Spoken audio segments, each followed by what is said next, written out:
Bonjour à tous, je m'appelle Alexandre Levallois, j'anime la chaîne YouTube Arthropsida où je parle de zoologie, de biologie marine et de nature de manière générale. Et accessoirement, pendant un peu plus de 3 ans, j'ai été doctorant en biologie marine. J'ai soutenu ma thèse le 6 avril dernier à l'université de Caen en Normandie et à ce qui paraît, maintenant, je suis docteur en biologie. Et je me suis dit, attends Alex, t'as charbonné pour synthétiser tous tes travaux de thèse afin de réaliser une soutenance devant un jury et un public, alors pourquoi pas réutiliser ce contenu pour en faire une petite conférence destinée à YouTube. Alors bienvenue à la soutenance de ma thèse, intitulée « Évaluation des effets d'une anode galvanique à base d'aluminium sur les organismes marins ». Et pour commencer, je vais vous présenter le contexte de ma thèse. L'environnement marin est un milieu très corrosif, particulièrement pour les métaux et les alliages comme l'acier. Cela concerne donc plusieurs infrastructures construites par l'homme. La corrosion est une réaction électrochimique d'oxydation qui favorise la formation de cations dans l'eau et le déplacement d'électrons à la surface du matériau métallique corrodé.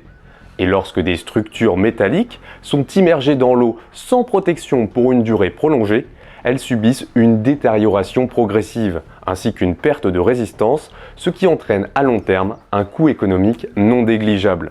Pour pallier à ce phénomène chimique, il existe des systèmes de protection active contre la corrosion, appelés protection cathodique. Il s'agit d'un système de prévention électrochimique basé sur la diminution du potentiel de corrosion jusqu'à un niveau où la vitesse de corrosion est réduite de manière significative, et ce grâce à l'application d'un courant cathodique de protection. Il existe deux types de protection cathodique.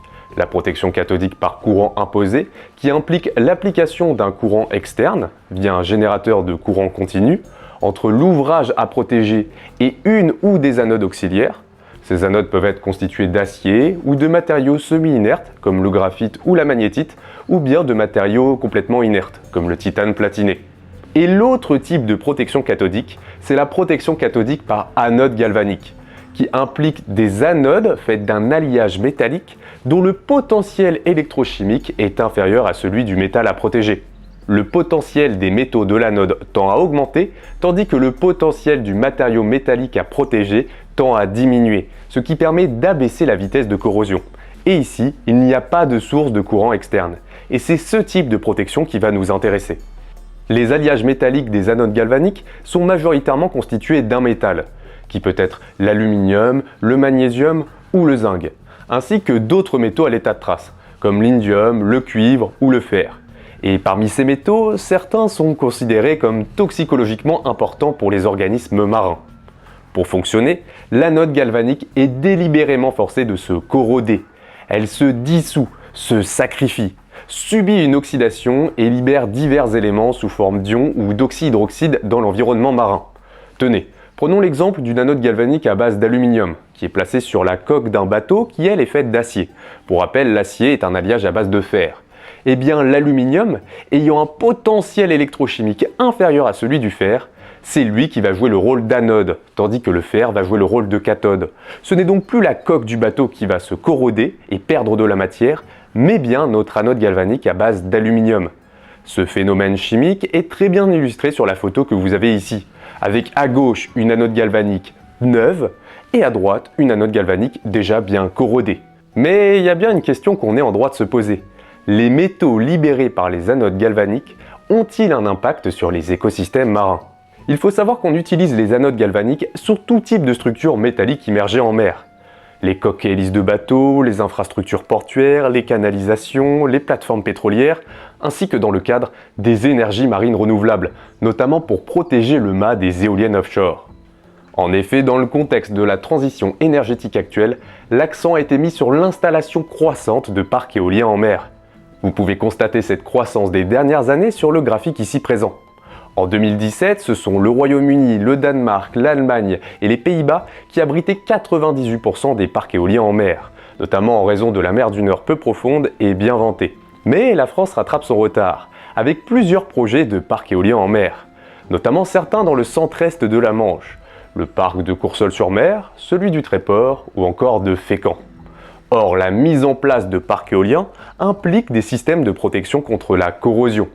Et une étude a notamment montré en 2018 que pour un parc éolien en mer équipé en anode galvanique à base d'aluminium, sachant que la masse d'aluminium varie entre 13 et 32 tonnes par fondation selon le type de pieu, eh bien cela représente un transfert annuel de 45 tonnes pour l'aluminium et de 2 tonnes pour le zinc, et ce pendant les 25 ans de mise en service des anodes galvaniques, ce qui représente un transfert métallique dans l'environnement marin non négligeable.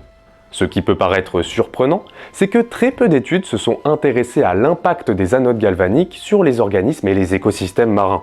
En 2010, Kapla et collaborateurs ont notamment démontré que l'aluminium et le zinc libérés par les anodes galvaniques étaient moins toxiques pour l'oursin Paracentrotus lividus que l'aluminium et le zinc sous leur forme sulfatée, classiquement utilisés dans les études écotoxicologiques.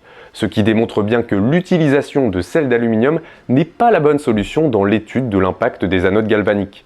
En 2011, Mao et collaborateurs ont rapporté la bioaccumulation de 1700 mg par kilo d'aluminium libéré par une anode galvanique dans la glande digestive de la moule Mytilus edulis.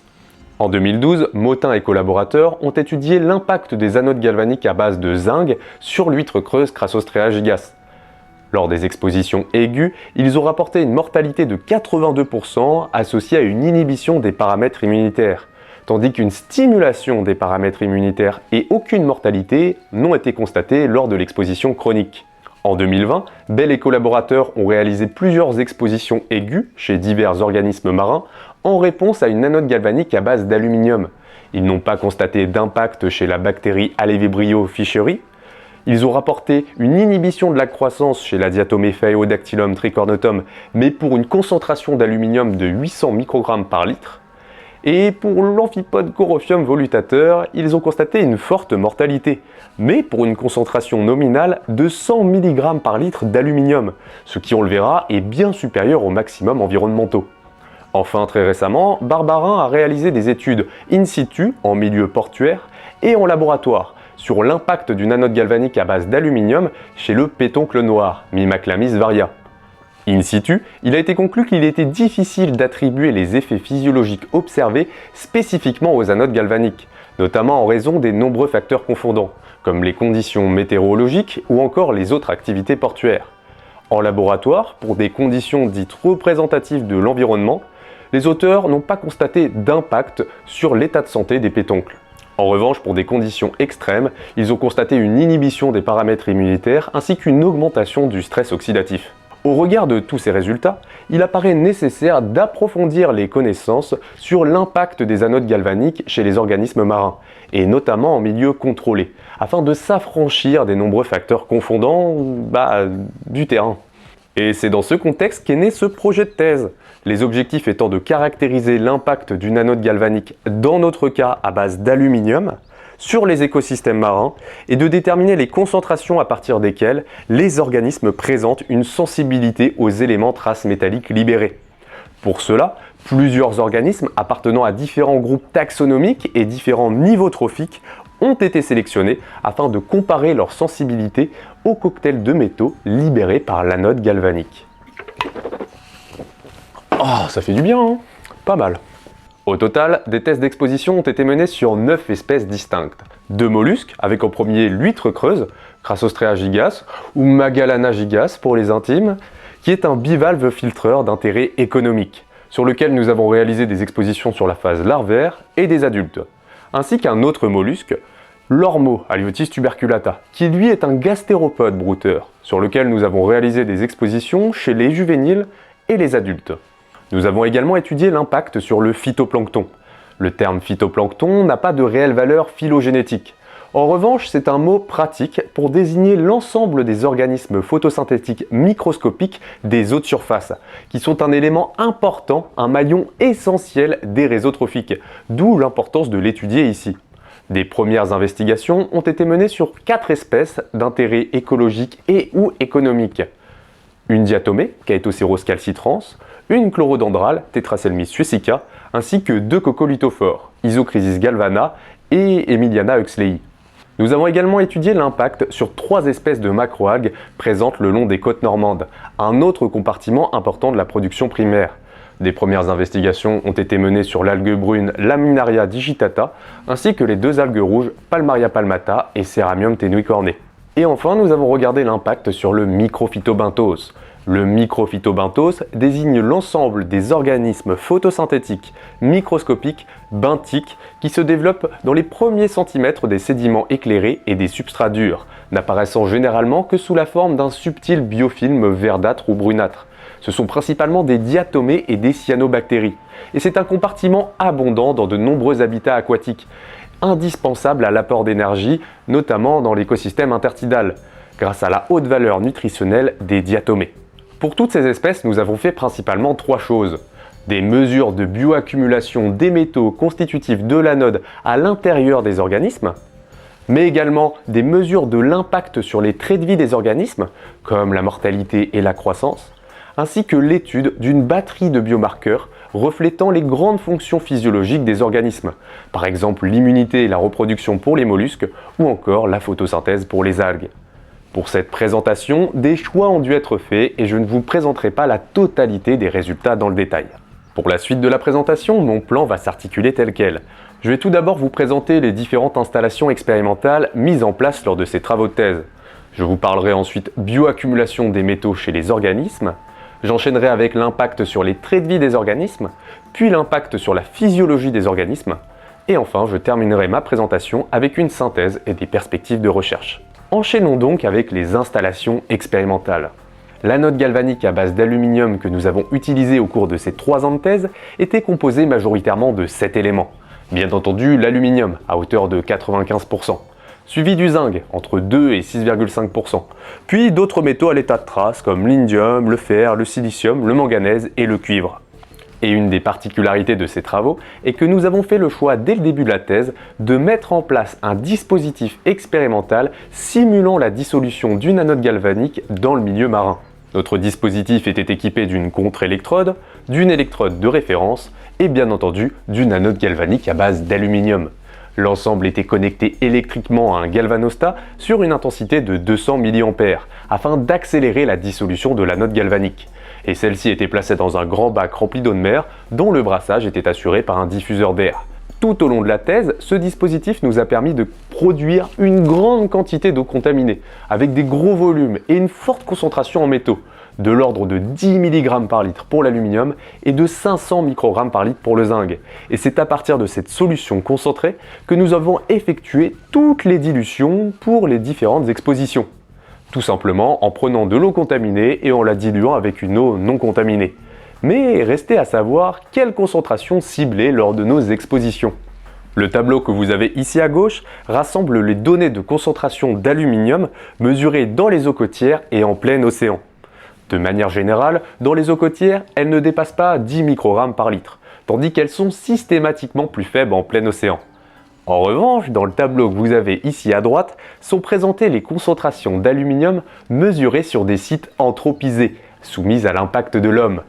Et on constate une concentration de 151 microgrammes par litre qui a été relevée dans Port Botany, le principal port de navigation de Sydney. Une concentration de 132 microgrammes par litre qui a été relevée sur la côte nord du Chili, une zone densément peuplée et soumise à de nombreux impacts industriels et économiques. Et il y a même un record, à plus de 1000 microgrammes par litre, dans le port Yamba en Australie. Et c'est à partir de ces données de la littérature que nous avons ciblé les différentes concentrations pour toutes nos expérimentations. Sachant que pour les expositions en grand volume, comme c'était le cas pour les huîtres ou les ormeaux, nous n'avons pas pu tester un aussi grand nombre de concentrations que pour les expositions en petit volume, comme pour les larves d'huîtres ou les microalgues. Par contre, un des trucs qu'on a fait, et ça je pense que c'était quand même pas mal de le faire dans la thèse, c'est que pour toutes ces concentrations, nous avons prélevé des échantillons afin de mesurer par spectrométrie d'absorption les concentrations réelles en métaux. Et je pense que c'est un gros plus parce qu'on a vraiment les concentrations réelles en aluminium et en zinc. Pour le reste de la présentation, je vais souvent parler de concentration C1, C2, C3, mais il y a un truc à bien comprendre, c'est que ces concentrations ne sont pas forcément similaires entre toutes les expérimentations. C'est plus un ordre de grandeur que je vais en plus utiliser ici pour faciliter la compréhension de tout le travail. La première expérience de la thèse a consisté en l'exposition chronique d'huîtres adultes à 3 concentrations d'aluminium et un témoin pendant une durée de 3 mois. À différents temps d'exposition, nous avons effectué des mesures de bioaccumulation, des traits de vie des organismes, ainsi que des biomarqueurs sur lesquels je vais revenir plus tard. Et en guise de comparaison, nous avons également effectué 2 expositions chroniques supplémentaires, mais cette fois chez un gastéropode brouteur. Une exposition sur des ormeaux juvéniles et une sur des ormeaux adultes. Et par rapport à l'exposition sur les huîtres, 3 paramètres ont changé dans la méthodologie. Les ormeaux ont été exposés 1 mois supplémentaire, 4 mois au total. Et ce mois supplémentaire, c'était une phase de décontamination, dans laquelle les ormeaux n'étaient en fait dans l'eau non contaminée, tout simplement. Ensuite, il y avait une concentration supplémentaire d'aluminium, une plus élevée. Et enfin, on a ajouté une condition témoin trophique, dans laquelle les ormeaux étaient placés dans une eau non contaminée, mais nourris avec des algues de l'espèce Palmaria palmata, qui, elles, avaient été mises en contamination pendant 1 semaine. Et ce, afin de savoir si la toxicité des métaux de l'anode galvanique était davantage liée à l'alimentation ou à l'absorption des métaux par le milieu ambiant. Tous les ormeaux juvéniles ont été marqués individuellement, afin d'étudier au mieux les effets sur la croissance des individus, car en effet, la croissance elle est beaucoup plus rapide sur des animaux de cet âge. Et les mesures de bioaccumulation ont également été effectuées sur les ormeaux juvéniles pour des raisons de protocole. En revanche, chez les ormeaux adultes, nous avons étudié les mêmes biomarqueurs que chez les huîtres adultes, dans un objectif de comparaison des résultats. Concernant les producteurs primaires, l'expérimentation sur le microphytobenthos a consisté en l'exposition de plaques en PVC à 5 cm sous la surface de l'eau. Sur cette photo, vous pouvez voir au début de l'exposition les plaques bien blanches et à droite, après 13 jours, les plaques complètement colonisées. À la fin des 13 jours d'exposition, les échantillons ont été récupérés pour des analyses à la station marine de Luc-sur-Mer. La microscopie électronique à balayage nous a permis de déterminer plusieurs genres de diatomées benthiques, principalement de la famille des naviculacées, qui étaient associés aussi avec des cyanobactéries.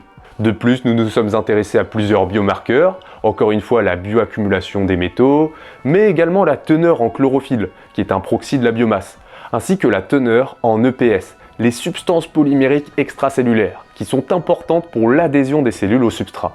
Et enfin, nous avons regardé l'impact sur l'activité photosynthétique des algues.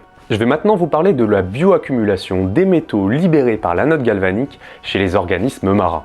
Il faut savoir que les êtres vivants peuvent être amenés à bioconcentrer les contaminants de l'environnement dans leur organisme. La bioconcentration est le processus par lequel une substance chimique du milieu ambiant est absorbée par un organisme uniquement via ses surfaces respiratoires et cutanées.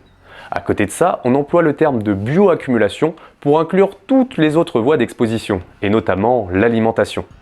Et lorsqu'un organisme de niveau trophique supérieur présente des concentrations en contaminants dans ses tissus plus élevées que celles de ses proies, on parle de biomagnification ou bioamplification. Dans ce contexte, la pollution environnementale est une menace non seulement pour la biodiversité marine, mais également pour l'homme, qui consomme de nombreux produits issus de la pêche. Lors de ces travaux, il nous est donc apparu logique d'étudier la bioaccumulation des métaux constitutifs de l'anode dans les tissus des différentes espèces étudiées. Pour cela, la masse totale des organismes a été pesée, déshydratée, broyée, minéralisée avant d'être dosée par spectrométrie pour connaître les concentrations de ces contaminants dans les tissus, notamment l'aluminium et le zinc.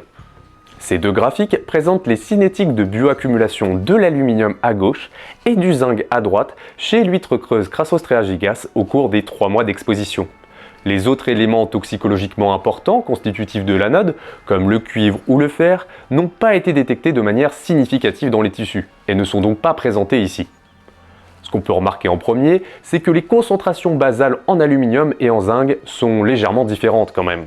20 mg par kilo pour l'aluminium contre 672 mg par kilo pour le zinc.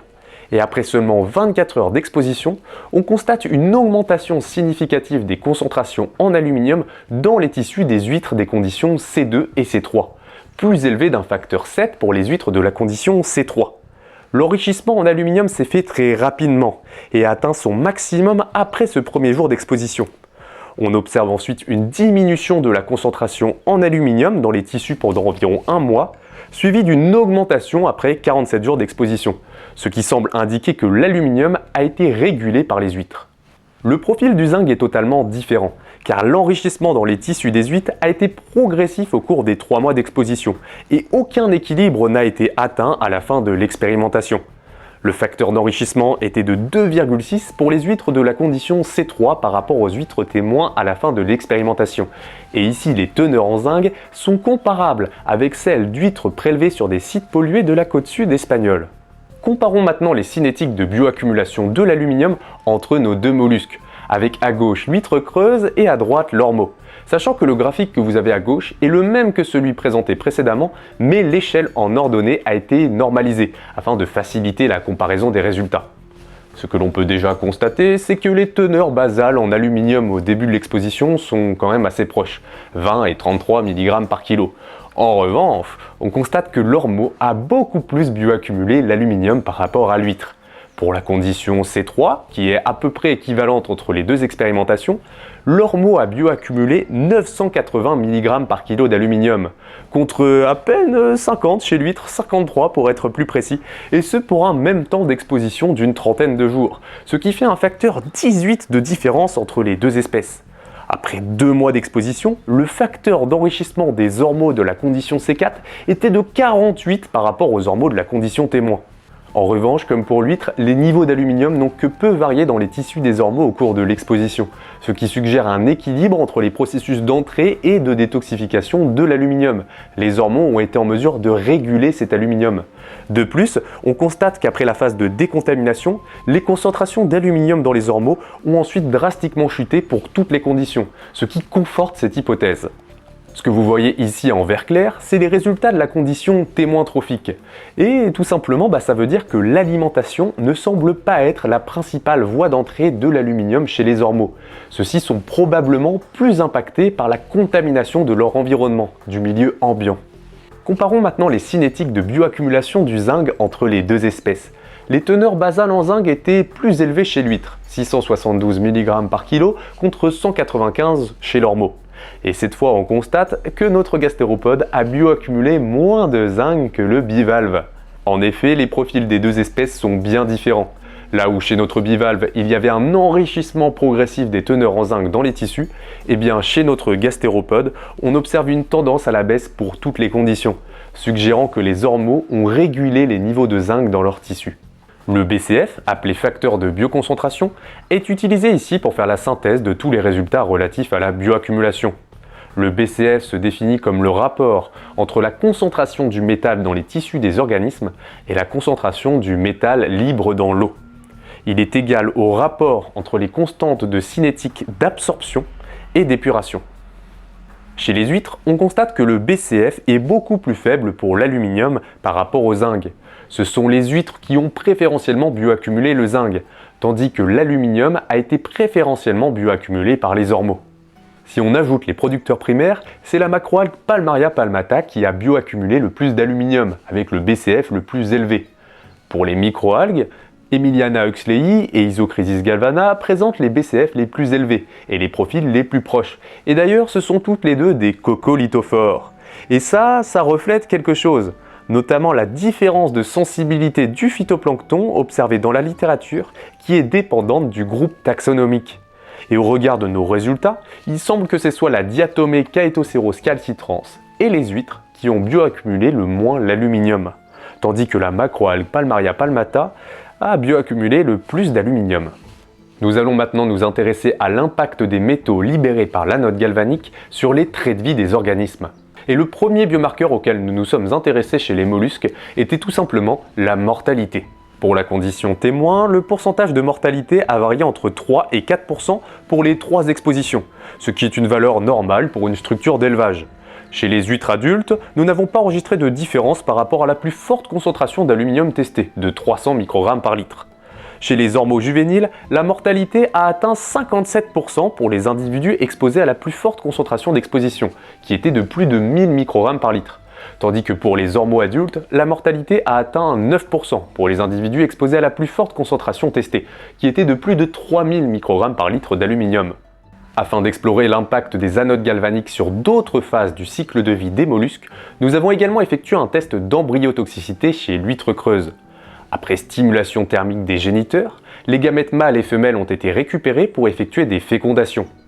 Les larves ont ensuite été exposées pendant 24 heures à 4 types de contaminants. Bien entendu, le cocktail de métaux de notre petite anode galvanique, mais également du chlorure d'aluminium, du chlorure de zinc, ainsi qu'un mélange chlorure d'aluminium plus chlorure de zinc, et ce afin de vérifier s'il existe une différence de toxicité en fonction des formes de métaux, comme cela a déjà été observé par Kapla et collaborateurs chez l'oursin. Pour cela, nous avons observé les larves en microscopie optique afin de déterminer les anomalies larvaires, ce qui nous a permis de calculer des CE50, concentrations pour lesquelles 50% des larves présentaient une anomalie de développement. Nous avons également calculé des indices SR, qui correspondent à la CE50 d'un métal seul par rapport à la CE50 d'un métal en cocktail, ce qui permet de déterminer les potentiels effets synergiques, additifs ou antagonistes des différents contaminants. Les CE50 ont été déterminés à l'aide de régressions non linéaires, et sur cette courbe effet dose, on peut constater une CE50 pour l'aluminium de 190 microgrammes par litre. Toutes les CE50 pour les 4 contaminants sont présentées dans le tableau ci-contre. Pour le chlorure d'aluminium et le chlorure de zinc seul, elles ont été déterminées respectivement à 193 et 100 microgrammes par litre, ce qui est en accord avec la littérature, indiquant que pour l'aluminium, l'incidence de développement anormal chez les bivalves augmente à partir de 150 microgrammes par litre dans le milieu, ce qui pour le rappel est pas loin des maximums environnementaux. En se basant sur la concentration d'aluminium, nous avons mis en évidence une CE50 de 190 microgrammes par litre pour l'anode galvanique. Le calcul des indices SR pour l'anode galvanique a révélé une action additive dans le cas de l'aluminium, ce qui semble indiquer que la toxicité du zinc s'est ajoutée à celle de l'aluminium, et une action antagoniste dans le cas du zinc, signifiant que le zinc est moins toxique en présence d'aluminium. En ce qui concerne l'exposition au cocktail d'aluminium et de zinc sous leur forme chlorée, les résultats ont révélé un modèle additif pour le zinc et un modèle synergique dans le cas de l'aluminium, ce qui semble indiquer que le chlorure de zinc a augmenté la toxicité du chlorure d'aluminium. Une variation de la toxicité qui peut s'expliquer par une différence de spéciation des métaux et donc à terme pas la même biodisponibilité pour les organismes. Ayant une croissance rapide, les ormeaux juvéniles se sont avérés être de très bons modèles d'études. Leur croissance a été significativement impactée à partir de 500 microgrammes par litre d'aluminium dans le milieu, ce qui correspond ici à la concentration C3. Les CE50 ont été calculés à partir de la concentration d'aluminium dans le milieu, car comme on l'a vu précédemment, les ormeaux n'ont presque pas bioaccumulé le zinc. Pour la croissance pondérale et la croissance linéaire, elles ont été déterminées respectivement à 1700 et 2000 microgrammes par litre d'aluminium. Pour les plus fortes concentrations, le calcul des taux d'ingestion a révélé que l'appétit des ormeaux a été affecté négativement. Les calculs du taux de conversion confirment cette tendance, traduisant d'une faible efficacité alimentaire, considérant le gain de points par rapport à la quantité d'algues ingérées. Des phénomènes de dépigmentation ont également été observés sur le pied de certains ormeaux exposés aux plus fortes concentrations après 3 mois d'exposition. Ici, vous avez 2 ormeaux, avec à gauche un ormeau de la condition témoin et à droite un ormeau de la plus forte concentration d'exposition, C4, après 3 mois d'exposition. En plus de la différence de pigmentation entre ces deux individus, on constate la différence de taille qui est bien mise en évidence ici. Des dépigmentations similaires ont déjà été rapportées dans la littérature, notamment en réponse à des expositions au cadmium et au zinc. Et on peut imaginer qu'en milieu naturel, une telle dépigmentation n'est pas un réel avantage, car ça va affecter le camouflage des ormeaux, augmenter la pression de prédation, car des individus dépigmentés seront alors plus visibles pour des prédateurs. Et derrière, ils peuvent se faire un petit peu grailler quoi. Parlons un petit peu phytoplancton maintenant. L'histogramme ci-contre présente le pourcentage d'inhibition de croissance de la diatomée Chaetocérose calcitrans en réponse à plusieurs concentrations en métaux libérés par l'anode galvanique après 72 heures d'exposition. On constate des impacts significatifs sur la croissance de la diatomée pour des concentrations de l'ordre de 3000 et 14 000 microgrammes par litre d'aluminium. Les CI10 et CI50, c'est-à-dire les concentrations pour lesquelles 10% et 50% de la croissance a été inhibée, ont été déterminées respectivement à 1200 et 20 700 microgrammes par litre. De manière générale, les microalgues sont sensibles à l'exposition aux contaminants, car seules leurs membranes cytoplasmiques et leurs parois cellulaires les séparent du milieu contaminé. Les différences de sensibilité aux contaminants observées dans la littérature chez les différentes espèces de microalgues s'expliquent notamment par la grande diversité des groupes taxonomiques. Et de manière générale, les diatomées apparaissent comme le groupe le plus sensible, ce qui est en accord avec nos résultats ici, dans la mesure où aucun effet n'a été constaté chez les 3 autres espèces de microalgues, pour des concentrations d'aluminium allant jusqu'à 6500 microgrammes par litre. Et pour rappel, ces 3 autres espèces ne sont pas des diatomées. En revanche, comme pour le test d'embryotoxicité chez les larves d'huîtres, nous avons également testé les effets du chlorure d'aluminium sur la croissance de ces 3 espèces d'algues. Ce qui est intéressant, c'est que pour des concentrations équivalentes à l'anode galvanique, eh bien le chlorure d'aluminium a inhibé la croissance des algues. Tetraselmis est apparu comme l'espèce la plus sensible, suivie d'Emiliana, puis d'Isochrysis. Ces résultats confirment ceux présentés précédemment chez les larves d'huîtres, ainsi que ceux mis en évidence par Kapla et collaborateurs chez l'oursin, qui semblent indiquer que les métaux relargués par les anodes galvaniques sont moins toxiques que les métaux sous leur forme sulfatée ou chlorée, en l'occurrence ici du chlorure d'aluminium. Ce tableau fait la synthèse des effets relevés sur les traits de vie des différents organismes étudiés en réponse à la contamination par l'anode galvanique. Les microalgues Tetraselmis, Emiliana et Isochrysis n'ont pas montré d'impact significatif même aux plus fortes concentrations testées. La croissance de la diatomée Chaetoceros calcitrans a été inhibée pour de fortes concentrations. La macroalgue Laminaria digitata n'a pas été impactée pour une concentration d'aluminium de 581 microgrammes par litre, tandis que la croissance de la macroalgue Ceramium tenuicorne a été inhibée de près de 18% pour une concentration d'aluminium de l'ordre de 530 microgrammes par litre. Chez les ormeaux juvéniles, une mortalité de 57%, des phénomènes de dépigmentation et des effets néfastes sur la croissance ont été observés pour la plus forte concentration d'aluminium, supérieure à 1000 microgrammes par litre. Et pour les huîtres adultes, nous n'avons constaté aucun impact sur la mortalité et la croissance à la plus forte concentration d'exposition de 300 microgrammes par litre.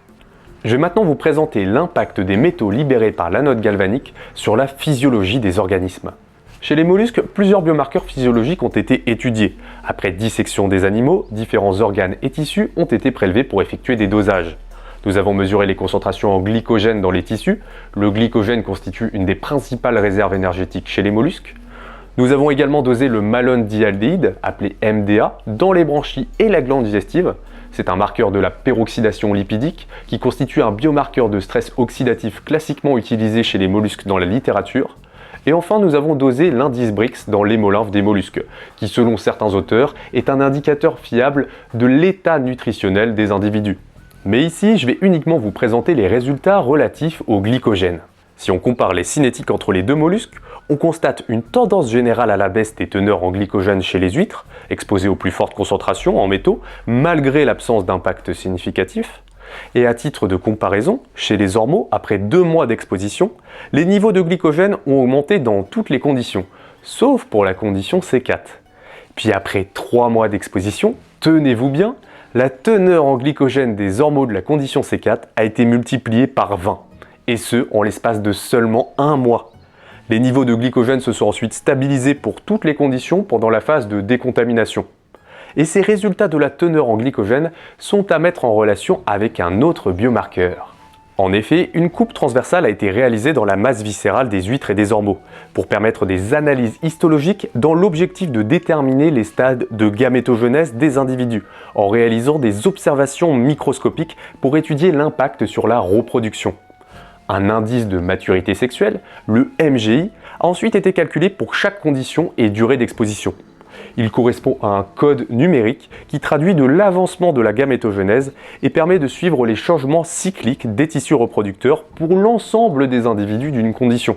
L'idée étant de vérifier si les métaux libérés par l'anode galvanique ont provoqué un décalage dans la gamétogenèse des mollusques. Je ne présente pas les résultats chez l'huître car nous n'avons pas constaté d'impact sur cette partie reproduction. En revanche, le graphique ici à gauche présente les cinétiques du MGI des ormeaux. Après 85 jours d'exposition, on constate une importante diminution chez les ormeaux des conditions C3 et C4. Et sur ce deuxième graphique, on peut observer que les ormeaux des conditions C3 et C4 étaient à des stades de gamétogenèse plus avancés, avec une majorité d'ormeaux au stade 5, qui est le stade de ponte partielle, tandis que c'était le stade 4, dit mature, qui était dominant pour les ormeaux de la condition témoin, avec même quelques individus encore au stade 3 de maturation. On pourrait donc penser, à première vue, que la contamination du milieu a accéléré la gamétogenèse des ormeaux des conditions les plus extrêmes. Or, considérant le pic de glycogène observé pour les ormeaux de la condition C4, il est possible que les ormeaux de ces conditions les plus extrêmes aient résorbé une partie de leurs gamètes pour récupérer de l'énergie. Et ça, mesdames et messieurs, c'est à mettre en lien avec un concept, le concept de tolérance au stress limité par l'énergie, tel que défini par Sokolova. Lorsqu'un organisme est dans des conditions de vie optimales, il peut allouer son énergie à toutes les fonctions physiologiques qu'il souhaite. Construction de réserves énergétiques, reproduction, croissance. Mais plus un environnement sera contaminé, et moins il aura la possibilité d'allouer de l'énergie à une autre fonction physiologique que de la maintenance. Tout simplement la détoxification de son organisme, qui est un processus coûteux en énergie. Et il se trouve que ce concept est en accord avec nos résultats. Au début de l'exposition, les ormeaux avaient déjà entamé leur gamétogenèse, puis ils ont fait face à une forte concentration en aluminium et en zinc. On peut supposer qu'ils aient résorbé une partie de leurs gamètes, ce qui explique à la fois la baisse du MGI ainsi que l'augmentation soudaine de la teneur en glycogène. Les ormeaux n'ont eu d'autre choix que de récupérer cette énergie précédemment allouée à leur reproduction, afin de mettre en place des réponses de détoxification coûteuses en énergie. Chez l'huître, les concentrations d'exposition étaient beaucoup moins élevées et nous n'avons pas observé des effets aussi marqués que chez les ormeaux. Mais on peut supposer qu'un temps d'exposition plus long ou des concentrations plus élevées auraient également entravé la balance énergétique des bivalves. Pour les huîtres et les ormeaux, nous avons également étudié différents paramètres immunitaires des hémocytes. Pour cela, l'hémolymphe des mollusques a été prélevé à l'aide d'une aiguille stérile hypodermique et une fraction a été observée en microscopie optique pour déterminer la numération hémocytaire. Nous avons également quantifié l'activité phagocytaire des hémocytes grâce à l'ajout de billes fluorescentes et les échantillons ont ensuite été analysés en cytométrie en flux. Sur ce cytogramme, le premier pic correspond au pourcentage d'hémocytes ayant phagocyté une bille, le deuxième pic au pourcentage d'hémocytes ayant phagocyté 2 billes, et ainsi de suite. Nous, ce qui nous intéresse, c'est le pourcentage d'hémocytes ayant phagocyté au moins 3 billes, ce qui correspond à l'efficacité phagocytaire, ce que vous avez en violet sur ce graphique et qui est de l'ordre de 18% dans cet exemple. Nous avons également quantifié la production d'espèces réactives de l'oxygène en cytométrie en flux, ainsi que l'état du système lysosomal à l'aide du test de rétention du rouge neutre. Pour la suite de la présentation, je vais uniquement vous présenter les résultats relatifs à la numération hémocytaire et l'activité phagocytaire. Dans nos conditions expérimentales, les concentrations testées n'ont eu que très peu d'effet sur la numération hémocytaire des huîtres, tout au plus une légère stimulation. En comparaison, chez les ormeaux, là où nous avons testé des concentrations plus élevées, on constate une baisse significative du nombre d'hémocytes circulants à partir de la concentration C3, qui correspond à plus de 1000 microgrammes par litre d'aluminium dans l'eau. Cette diminution est très marquée pour la condition C4, après 85 jours d'exposition, ce qui coïncide avec le pic de glycogène et la baisse du MGI, présenté précédemment, les hémocytes étant potentiellement mobilisés pour la résorption gonadique. Puis après un mois dans une eau non contaminée, le nombre d'hémocytes circulants des ormeaux est revenu à un niveau qualifié de normal par rapport aux témoins. Chez les huîtres, après 3 mois d'exposition, l'activité phagocytaire des hémocytes a diminué de près de 40% dans la condition C3 par rapport aux témoins. Cependant, cette différence n'est pas statistiquement significative. Chez les ormeaux, après 3 mois d'exposition, une diminution de 25% de l'activité phagocytaire a été mesurée pour les individus de la condition C2, ce qui est une concentration proche de celle à laquelle des effets semblables ont été observés chez l'huître. Cependant, pour les deux concentrations supérieures testées, C3 et C4, l'activité phagocytaire des ormeaux ne semble pas avoir été impactée. Dans nos conditions expérimentales, les concentrations d'aluminium et de zinc testées ont faiblement impacté la capacité immunitaire des hémocytes des deux espèces de mollusques. Et si on se réfère aux concentrations environnementales, le système immunitaire des mollusques ne devrait pas être impacté. Et pour ça, mesdames et messieurs, santé. Waouh, je suis éclaté moi, je suis éclaté des yeux.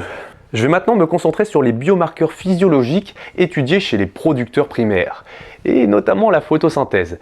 Petit rappel de SVT. La photosynthèse est le processus bioénergétique par lequel les producteurs primaires transforment l'énergie électromagnétique de la lumière en énergie chimique. C'est un processus complexe qui a lieu au sein des thylakoïdes, eux-mêmes localisés dans les chloroplastes des organites cellulaires propres aux producteurs primaires. Des protéines membranaires et des pigments composent l'appareil photosynthétique au niveau de la membrane de ces thylakoïdes. Et la photosynthèse oxygénique nécessite la coopération des photosystèmes 1 et 2 au niveau de ces membranes. Et un des moyens de quantifier cette photosynthèse est le PAM, pour Pulse Amplitude Modulated Fluorescence, qui permet la mesure de la variation de fluorescence au niveau du photosystème 2.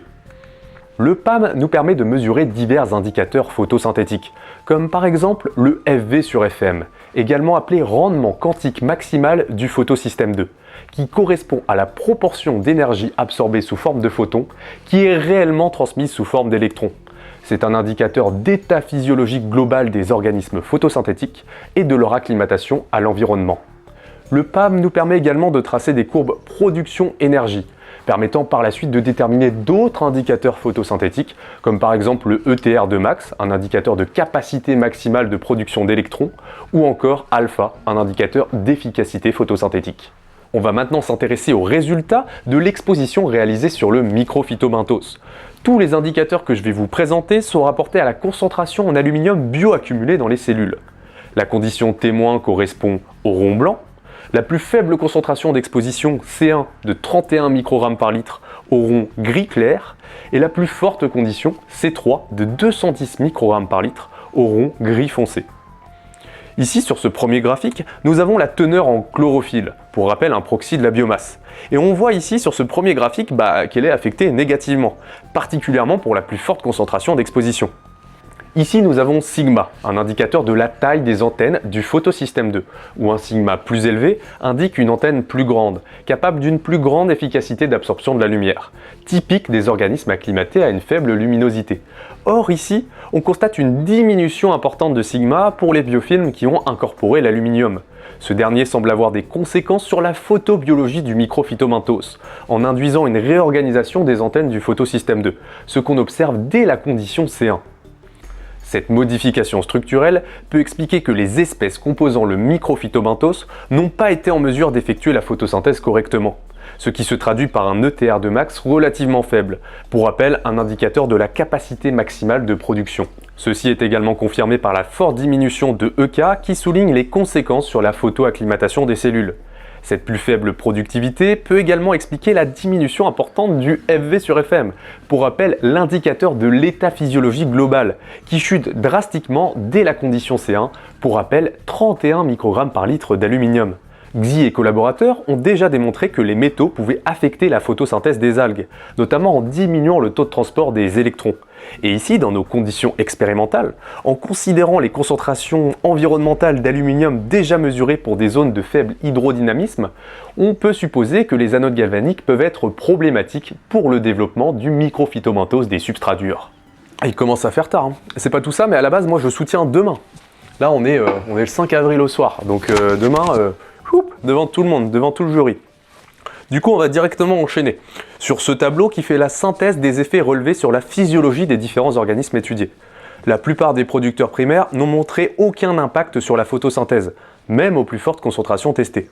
Chez la diatomée chaetoceroscalcitrans, des paramètres photosynthétiques comme alpha ou FV sur FM ont été impactés pour des concentrations d'aluminium supérieures à 1000 microgrammes par litre. Chez les ormo-adultes, un décalage de la gamétogenèse, une modulation de la teneur en glycogène, une baisse de la numération hémocytaire et une hausse de l'activité du système lysosomal ont été constatés à partir d'une concentration en aluminium supérieure à 1000 microgrammes par litre. Chez les huîtres adultes, nous avons constaté une baisse de 40% de l'activité phagocytaire et, ce que je ne vous ai pas présenté, une hausse de la teneur en MDA dans la glande digestive, pour la plus forte concentration d'aluminium testée, 300 microgrammes par litre. Enfin, dans nos conditions expérimentales, c'est sans aucun doute le microphytobenthos qui a été le plus impacté, avec des effets significatifs sur la photosynthèse observés dès une concentration d'aluminium de 31 microgrammes par litre. Au regard de ces résultats, on constate également que les effets observés sur la physiologie et les traits de vie des organismes ne sont pas forcément en corrélation avec les résultats de la bioaccumulation. Par exemple, la diatomée chaetoceroscalcitrans présentait des BCF bien plus bas que les deux coccolithophores, et pourtant sa croissance et sa photosynthèse ont été davantage affectées. Certaines espèces ayant de meilleures capacités de stockage des métaux sans forcément en subir la toxicité. Enfin, c'est pas trop tôt, je vais terminer ma présentation en vous proposant une synthèse et des perspectives de recherche.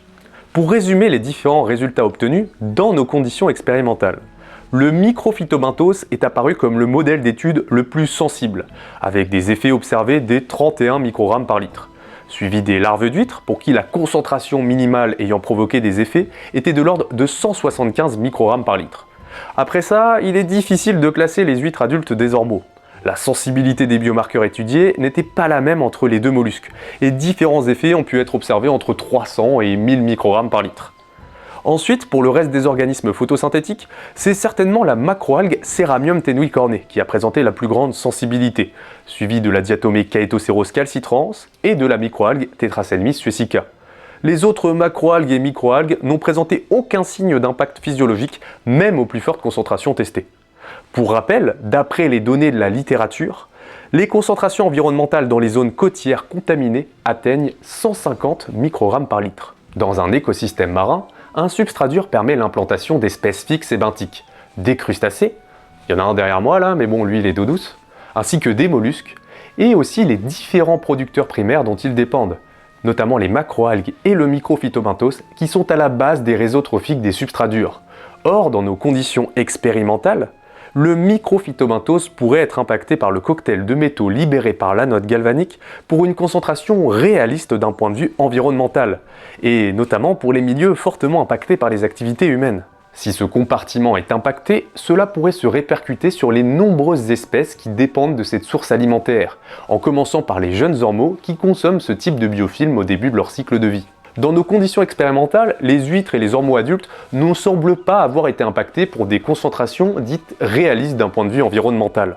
Cependant, les anomalies larvaires observées chez l'huître, pour des concentrations qui s'approchent des maximums environnementaux, pourraient signifier que, dans des milieux fortement anthropisés, où le renouvellement d'eau est faible, le recrutement des huîtres serait compromis, sachant que les concentrations en aluminium et en zinc peuvent être amenées à augmenter dans les prochaines années avec l'installation croissante des anodes galvaniques. En ce qui concerne les perspectives de recherche, la première qui me vient à l'esprit serait d'élargir le corpus d'espèces dans le cadre de l'étude de l'impact des anodes galvaniques.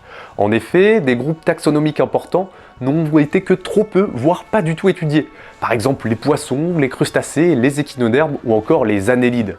Surtout qu'en plus de ça, une des problématiques liées aux anodes galvaniques n'est pas seulement l'enrichissement en métaux dans la colonne d'eau, mais également dans le sédiment, et principalement dans le sédiment superficiel, comme cela a été mis en évidence par plusieurs études en milieu portuaire. Du coup, ce serait quand même assez pertinent de mettre en place une expérimentation dans laquelle on contaminerait du sédiment en métaux libérés par l'anode galvanique, et on y exposerait par exemple des annélides fouisseurs ou de la faune épigée qui peut-être est assez sensible à ça. De plus, je pense que mettre au point une seconde expérimentation, par exemple avec des poissons en guise de consommateurs secondaires, serait également très intéressant, notamment pour étudier plus en profondeur l'entrée de l'aluminium et du zinc dans les réseaux trophiques, comme on a essayé de le faire avec les macroalgues et les ormeaux. Les résultats préliminaires obtenus chez les producteurs primaires et notamment sur le phytoplancton, dont les expérimentations sont relativement faciles à mettre en place, méritent également d'être approfondis. Et vous savez quoi ? Ça rejoint un petit peu les objectifs du programme EcoCap. Analyse écotoxicologique des protections cathodiques pour évaluer le risque chimique des éléments libérés par les anodes galvaniques et le courant imposé sur le milieu marin et ses réseaux trophiques. Parmi les nombreux projets du programme EcoCap, il est notamment prévu de réaliser des modèles de dispersion des métaux relargués par les anodes galvaniques. Ce programme, dedans, il y a quoi ? Il y a l'Université de Caen, l'Ifremer, et il est surtout porté par France Énergie Marine. Rappelez-vous, je vous ai parlé au début de la présentation de l'installation croissante de parcs éoliens en mer. Et justement, dans ce contexte, tous les résultats acquis lors de ces travaux donnent des informations sur les concentrations d'aluminium et de zinc à partir desquelles des effets ont été constatés sur les organismes marins. Cela permettra d'appréhender au mieux l'impact des anodes galvaniques dans le cadre de programmes de biosurveillance sur l'impact chimique des parcs éoliens équipés en anodes galvaniques. Une autre perspective de recherche indispensable pour aborder ces travaux d'un point de vue fondamental serait également d'approfondir les études concernant le mode d'action de l'aluminium chez les organismes marins. Et enfin, pour terminer, je pense qu'il est essentiel de considérer le changement climatique lors des futures études. Doubler le nombre d'expérimentations lorsque cela est possible, en incluant des variables comme le pH ou la température, serait très pertinent dans le contexte de l'acidification et du réchauffement des océans. Surtout que généralement, une baisse du pH est associée à une augmentation de la toxicité des métaux chez les organismes marins.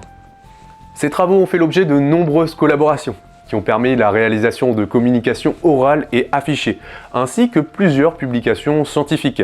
Je balance un petit peu tous les liens dans la description pour ceux que ça intéresse. Je tiens à exprimer ma gratitude envers mon directeur de thèse, le docteur Antoine Serpentini, ainsi qu'à Christelle Capla et Catherine Costil qui ont participé activement aux différentes expérimentations de ma thèse. Un grand merci aussi à Olivier Bazouillot, qui a permis la mise en place du pilote expérimental et de pas mal des expérimentations de la thèse au SMEL. Merci également à Emmanuel Gestin de l'Agence de l'eau de Seine Normandie qui a financé ces expérimentations. Et aussi à la région Normandie qui a financé ma thèse. Merci aux autres collègues du SMEL, Gwendoline Guichard, Antoine Lenné, Laurine Nivelet, vous m'avez tous beaucoup aidé. Merci aussi aux collègues du CREC qui ont permis pas mal de manips sur le micro Phytobenthos. Je pense à toi mon petit Batou, petit Baptiste Vivier, aussi Pascal Claquin, Francis Orvin et puis Léo Chasselin, le S quoi. Et sinon, merci à tous les autres collègues de Boréen, hein. Il y a Nadège qui a fait pas mal de coups pistologiques, Claire qui m'a beaucoup aidé pour les dosages, Bertrand pour les conseils aussi sur le phytoplancton, Nesrine, elle m'a aussi pas mal aidé pour tout ce qui est manip sur le phytoplancton dans la deuxième partie de ma thèse, donc merci beaucoup aussi à tout le monde. Et puis il y en a beaucoup d'autres que j'oublie. Merci aussi aux membres de mon CSI, merci à Maréline pour la plateforme de cytométrie, j'ai fait pas mal d'analyses avec elle. Et sinon, merci aussi à mes amis, ma famille, et puis à Marie. Et puis moi je vous dis merci pour votre attention. C'était un petit peu long comme conférence, surtout que là dans 12 heures, je dois faire ma soutenance. Donc merci, cette vidéo, je sais pas quand elle sortira. En tout cas, ça résume à peu près tous mes travaux de thèse, vu que j'avais jamais fait de vidéo sur YouTube pour en parler. Je trouve que c'est assez sympa, voilà, vous avez ma soutenance concrètement, avec moi dans un petit carré, je sais pas où je vais le foutre normalement. Là, je tourne à la Monster, je suis crevé de fou. Et normalement, je vais mettre mon diaporama, je vais faire un petit truc sympa. Donc voilà, merci à tous, bisous. Si vous avez des questions, n'hésitez pas à poser des questions en commentaire, vous pouvez me DM sur Insta, y a pas de souci. Moi la recherche, peut-être que je continuerai, je sais pas du tout. Là je vais faire une pause, pas mal de projets pour la chaîne, documentaire, terrain, beaucoup de terrain. Là je vais en bouffer du terrain, ça me manque. Et puis voilà, et on se dit à la prochaine, et n'hésitez pas si vous avez des questions. Tchou!